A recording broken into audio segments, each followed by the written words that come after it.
Find out the meaning of the phrase underlined in the following sentence. Sentence मध्ये दिलेली एक जी phrase आहे तिला अंडरलाइन केलंय, त्याचं मिनिंग सांगायचं. Will you call on him today and tell him that he is to reach the office by 7 AM tomorrow. Will you call on, call ऑनला underline केलंय. हे एक फ्रेजल वर्ब आहे. देताना आयोग असं म्हणतो बघा, फ्रेज, एखादी फ्रेज हा सुद्धा शब्द वापरतो. फ्रेज काय असतं? 2 or more than 2 अशा प्रकारचे वर्ड्स ज्यांना काहीतरी एक अर्थ असतो, परंतु तो क्लॉज होत नाही. का? कारण स्वतःचा सब्जेक्ट आणि प्रिडिकेट नसतं फ्रेजला, ते क्लॉजला असतं.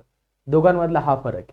मिनिंग दोघांनाही असतो. फ्रेजला सुद्धा मिनिंग आहे, क्लॉजला सुद्धा मिनिंग आहे. फरक काय? क्लॉज मध्ये स्वतःचं सब्जेक्ट असतो, प्रेडिकेट असतं. फ्रेजला स्वतःचा प्रेडिकेट आणि सब्जेक्ट नसतो. Will you call on him, मग त्यांनी विचारले call on him, sorry, call ऑनचं मिनिंग काय आहे? कॉल ऑनचा अर्थ होतो एखाद्याला व्हिजिट करणं, भेट देणं.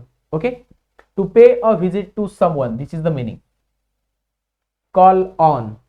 ओके, आता या अशा प्रकारचे फ्रेजल वर्ब्स वगैरे आपण आपली जी ओकेबची बॅच आहे, ओकेब मास्टर बॅच, त्याच्यामध्ये आपण संपूर्ण पाहिलेलं आहे बघा. ओके, टू शाउट म्हणजे एखाद्यावरती ओरडणे, रिमेंबर म्हणजे आठवणे, आणि इन्व्हाइट म्हणजे काय? आमंत्रण देणे किंवा निमंत्रित करणे. 4 ऑप्शन्स क्लिअर आहेत.